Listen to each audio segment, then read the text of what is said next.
Hey guys, welcome back. This is Josh with the Financial Advisor Car Guy. This week we're not going to talk cars. We're going to go right into an investment topic that I've been getting a lot of at work. And it's a question about gold and silver. So as you all know, we're in an election year. The markets have been volatile up and down.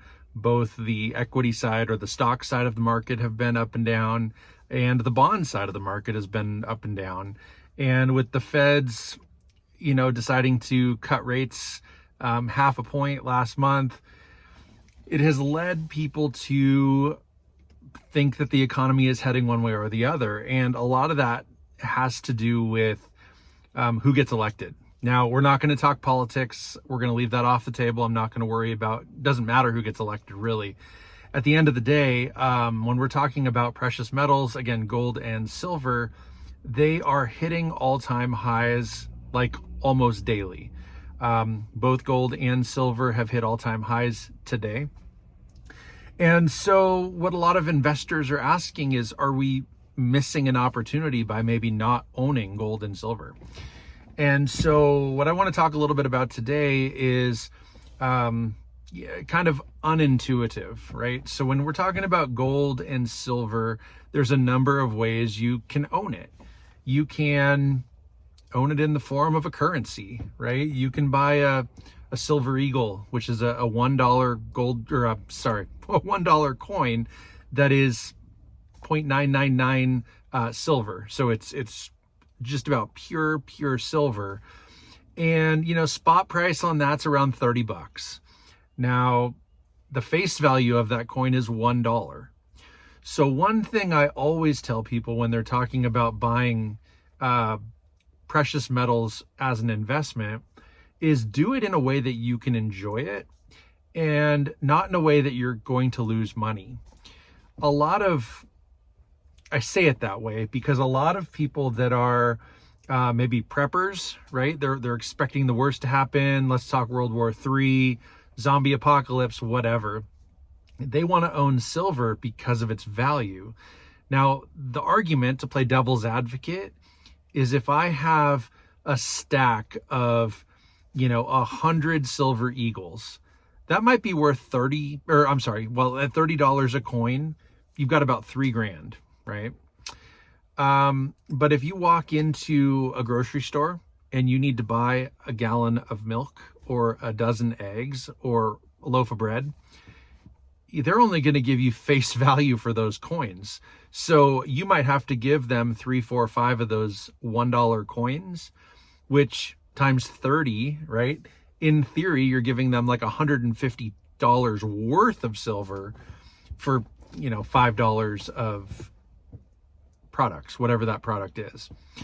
So it's interesting when people want to own it in the form of a coin, because you've got to realize it is a US currency and it is valued at whatever the face value is. Gold's not so different. You can buy gold coins, and a gold coin might have a face value of whatever. You can buy gold coins that are Canadian currency, Chinese currency, Middle Eastern currency, European currency, Australian currency. It doesn't matter. You can buy gold coins that maybe have a stamp or a seal or whatever it is that are international.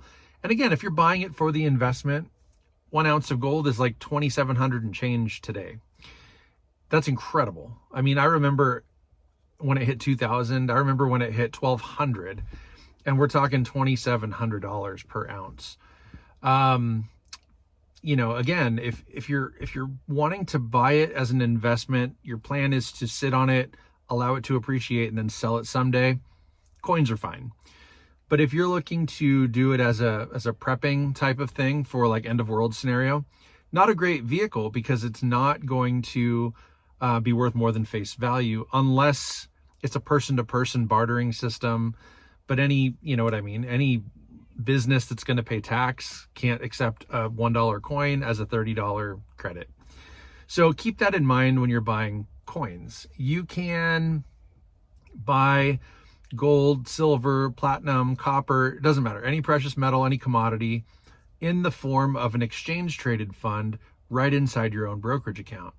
So what that means is you can work with a financial advisor or do it yourself online, but you can open an account, whether it be a brokerage or, an IRA, whether that be traditional or Roth, it really doesn't matter. Any form of an investment account, you can buy precious metals inside. And in theory, it's the same or better than owning physical coins. Now, obviously the downside is you don't tangibly own it. You own a share.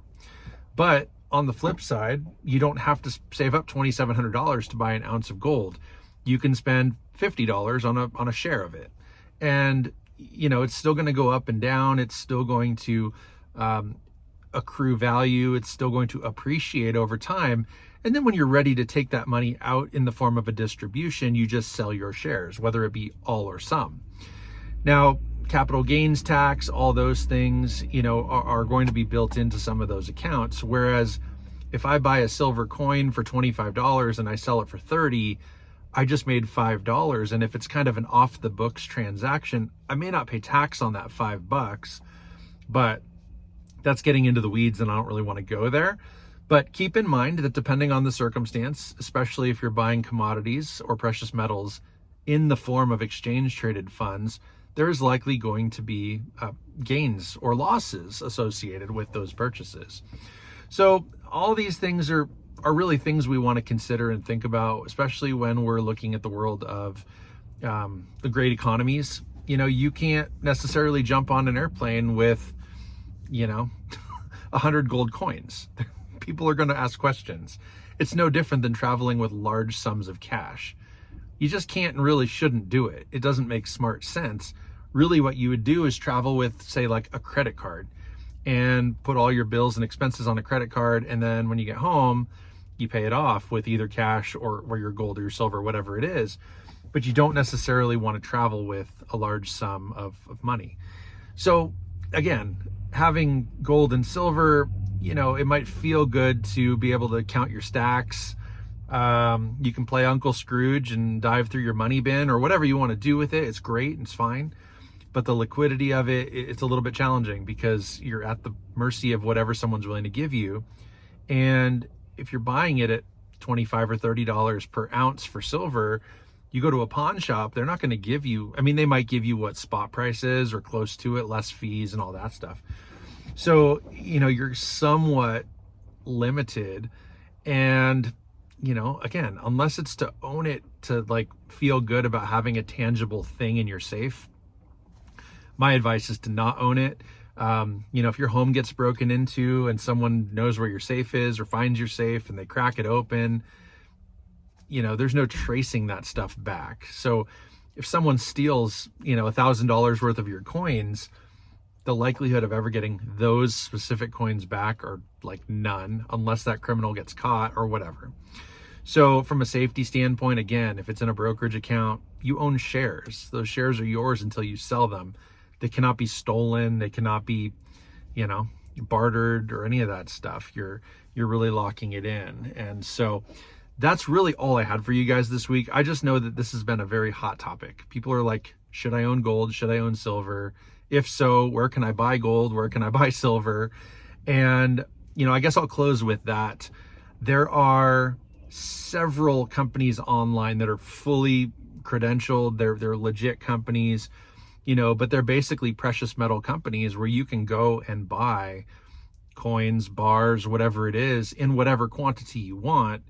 And, there are fees, think about that. The weight of coins are very heavy, especially once you start adding up, a lot. Shipping gets expensive. They charge fees. If you buy coins with a credit card, they're likely to hit you with a credit card transaction process fee on top of whatever the other charges are. So keep all that stuff in mind. Make sure you do your homework and shop around. But at the end of the day, if owning gold or silver is important to you, by all means, they're great investments. I don't think it's too wise to put too much money into any one thing, though. So don't put all your money into gold or all your money into silver or really all your money into both. Make sure you're doing it in reasonable quantities and talk to someone who knows what they're doing and can help you with your situation, because everybody's circumstance and situation is different. It's totally case by case. And so, yeah, keep that in mind. Do not take any of this as financial advice for you, please. This is just generic information. I'm just sharing it for the masses.